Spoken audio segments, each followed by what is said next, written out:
Hey everyone, and welcome back to the Smoking Syndicate. I'm your host Ben Lee here in the Tatawai Studios in Black Mountain, North Carolina. And for this review, we're going to be taking a look at the Dapper La Madrina in the Toro size. How was it? Stay tuned and find out.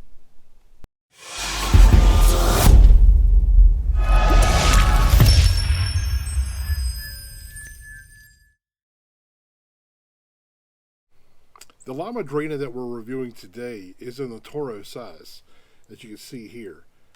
Now, this is a 6 1/8 by 50, and it has an Ecuadorian Habano wrapper, a Mexican San Andreas binder, filler from Nicaragua from both Esteli and Jalapa, Habano 92 from the Dominican Republic, and also some Pennsylvania broadleaf. And it's made in the Nazca factory. Now, there's a little bit of a mix-up with this cigar. From what I understand from my friend Charlie that owns B Tobacconists here in Asheville, North Carolina, he was telling me that basically when they registered this cigar, they got the Toro and the Robusto kind of flip-flopped. So when you look online, you'll see all kinds of different information on the sizes and for the Toro and the Robusto. Usually they're just kind of flip-flop. But also you'll see sometimes a Toro listed as a 5 5/8 by 50. I mean, it's kind of all over the place. So, as you can see here, what I found with this one was a 6 1/8 by 52, and that's exactly what this cigar size is. So that's what I'm going with for this review. Coop also did this cigar on his website.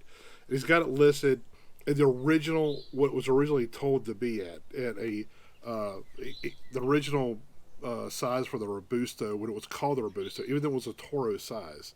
It's a little confusing. Nonetheless, let's get into the cigar. Let's take a look at this thing. It's actually a very beautiful looking cigar. Really rich, deep brown, leathery looking wrapper. Just gorgeous. Look, nicely oily, little oily sheen to it as well. Go ahead and cut it and let's talk about the draw.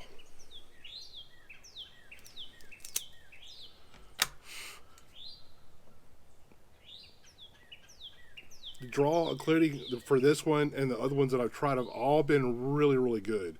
I had one that had a little bit of a slight burn issue in the very beginning, but other than that, all of them have been really good.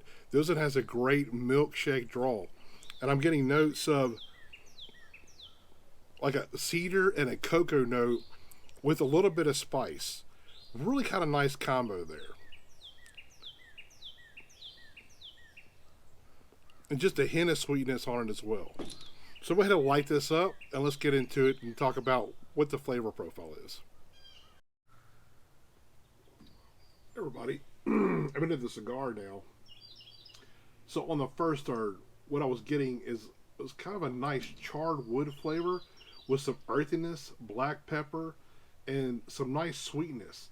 But the main thing I got, the main note, was like a cocoa note. It's a very chocolatey flavored cigar.